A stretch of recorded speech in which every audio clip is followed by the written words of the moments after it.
ओला इलेक्ट्रिकच्या IPO मध्ये invest करताय तर ते पैसे लावण्या अगोदर एक गोष्ट नक्की जाणून घ्या की पैसे लावल्याच्या नंतर ते वाढतील की बर्बाद होतील. नाहीतर विकी कौशलचं आत्ताच एक गाणं लावून झालंय, तौबा तौबा, त्या गाण्याप्रमाणे नंतर तौबा तौबा करण्याची वेळ आहे. शाबाश बेटा, बहुत बढ़िया. पेटीएम, नायका या कंपनींच्या जबरदस्त लिस्टिंग नंतर त्या शेअरची आता काय स्थिती आहे हे तुम्हाला सर्वांनाच माहिती आहे. त्याच्यामुळे वाईट काळासाठी पैसे ठेवले होते आणि आता पैशावरच वाईट वेळ आले अशी स्थिती व्हायला.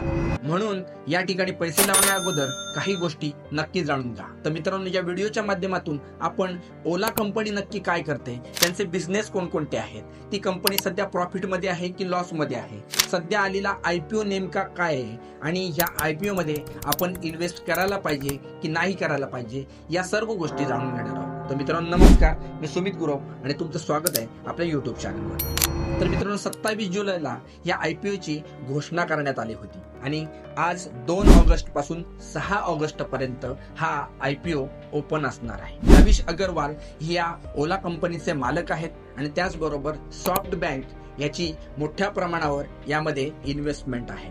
सुरुवातीच्या काळातील प्रॉब्लेम्सवर मात करून ओला इलेक्ट्रिक ही सध्या भारतातील सर्वात मोठी इलेक्ट्रिक व्हेकल कंपनी बनली आहे.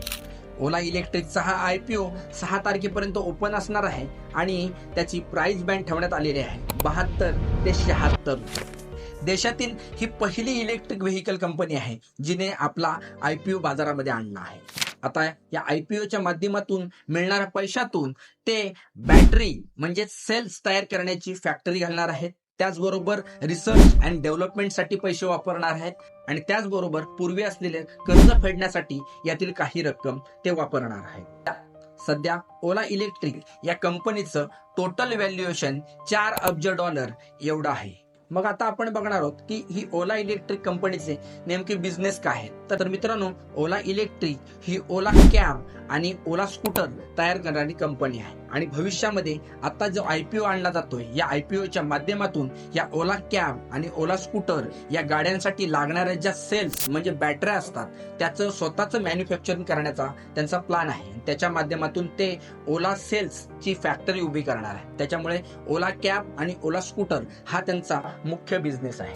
या बिझनेस व्यतिरिक्त त्यांनी अनेक बिझनेस मध्ये इन्व्हेस्टमेंट केली होती, परंतु ते सर्व बिझनेस आता टोटली बंद पडलेले आहेत. त्याच्यामुळे हेच त्यांचे मुख्य बिझनेस आहे. तर मग एक मुख्य प्रश्न येतो की सध्या ही कंपनी प्रॉफिट मध्ये आहे की लॉस मध्ये आहे. तर मित्रांनो, त्यांची बॅलन्स शीट बघितल्याच्या नंतर एक गोष्ट मात्र आपल्या परफेक्ट लक्षात येते की सध्या ही कंपनी मोठ्या प्रमाणावर तोट्यामध्ये चाललेली आहे. जर तुम्ही बघितलात तर आर्थिक वर्ष 2022 मध्ये या कंपनीवर 750 कोटी रुपये कर्ज होतं.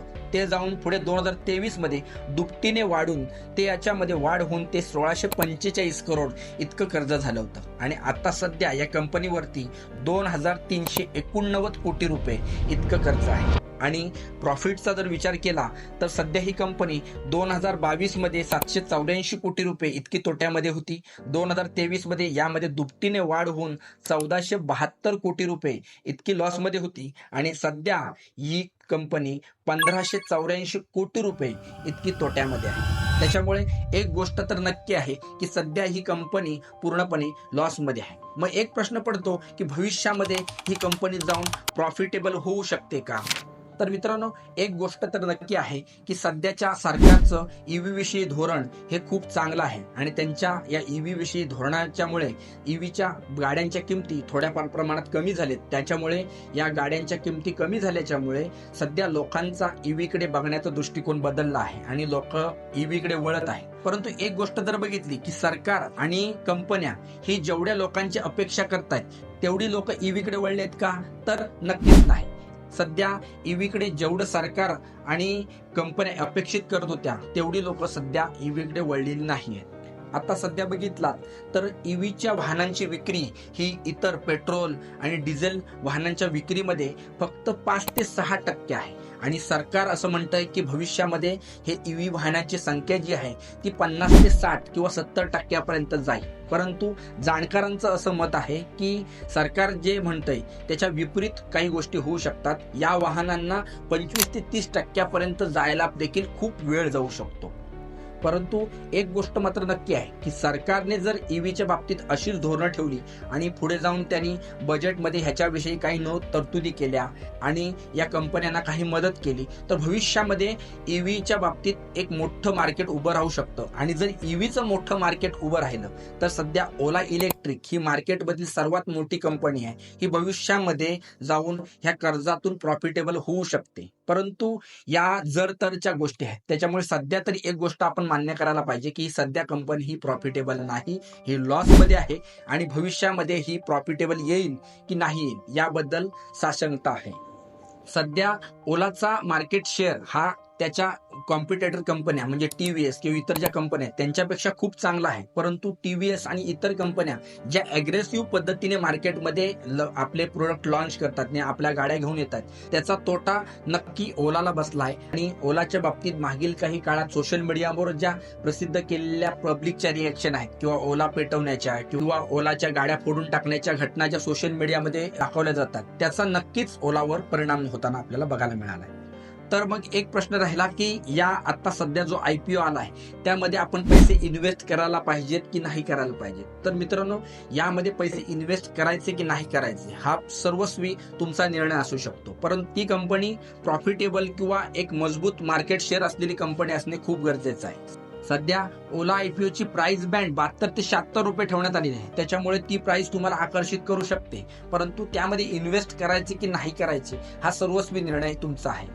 कारण ही कंपनी अजूनही फायद्यात नाही आणि ती अशा सेक्टरमध्ये काम करते ज्याच्यामध्ये भविष्यामध्ये खूप मोठी ग्रोथ आहे. परंतु सध्या तर यामध्ये खूप स्लो ग्रोथ चालू आहे. त्याच्यामुळे सध्या तुम्ही या ओला इलेक्ट्रिकच्या IPO मध्ये तुमच्या रिस्कवरच इन्व्हेस्टमेंट करू शकता. परंतु यामधूनही तुम्हाला जर ओला इलेक्ट्रिकच्या IPO मध्ये इन्व्हेस्टमेंट करायची असेल तर तुम्हाला गरज पडते एका डीमॅट अकाउंटची. आणि हेच डीमॅट अकाउंट काढण्यासाठी भारतातील स्टॉक मार्केटमधील सर्व मोठमोठ्या ब्रोकर्सच्या लिंक मी डिस्क्रिप्शन मध्ये दिलेल्या आहे. तिथे जाऊन तुम्ही तुमचं डीमॅट अकाउंट उघडू शकता. बाकी हा व्हिडिओ आवडला असेल तर व्हिडिओला नक्की लाईक करा, शेअर करा आणि आमच्या चॅनलवर नवीन असाल तर चॅनलला सबस्क्राईब जरूर करा. धन्यवाद.